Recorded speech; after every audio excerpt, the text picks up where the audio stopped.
All right, so the final thing that we are going to talk about in terms of what can influence neurotransmitter release is to talk about the concept of autoreceptors.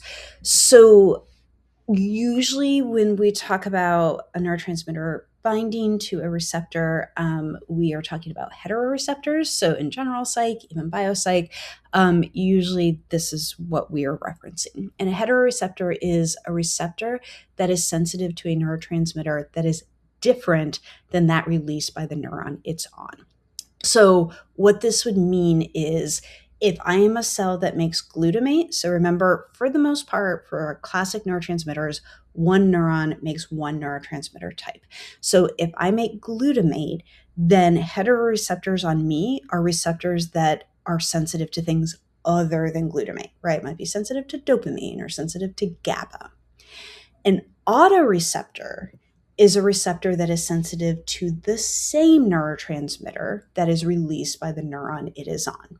So if I make glutamate, then I might have receptors on me that are sensitive to glutamate that glutamate can bind to. And when this happens, usually the effect is that you are inhibiting the neurotransmitter release. So autoreceptors often act as a feedback mechanism so that if I release a lot of my own neurotransmitter, I have a mechanism to be sensitive to how much of that neurotransmitter I released, and that ligand will bind back to that receptor and tell me, hey, you don't need to release any more of that neurotransmitter. So in this figure here, and let me just go forward to see what I'm talking about. Yes. So in this figure here, there's actually two different types of autoreceptors that we talk about. One is at the level of the presynaptic terminal, right? So one is a terminal autoreceptor. So here you have your presynaptic terminal coming in, you have your synaptic vesicles that are holding these neurotransmitters. They release the neurotransmitter and they bind to heteroreceptors on the postsynaptic cell. But you also have this autoreceptor. Autoreceptors are usually metabotropic, so this is representing a metabotropic, right? No pore, no place for ions to come through, but the own neurotransmitter comes back and binds to the autoreceptor and it inhibits further release, right? So it's this negative feedback to say, don't release any more of that neurotransmitter. You have very similar mechanisms at the somatodendritic region. So remember, somatodendritic is at the level of the soma or the dendrite, where that neurotransmitter, again, same neurotransmitter. Let's say we release, let's say this is dopamine, right?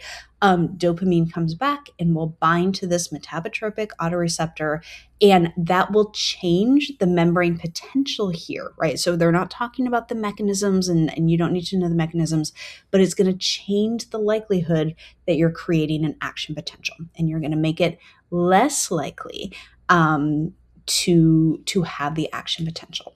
So at the terminal, we are preventing exocytosis of the neurotransmitter.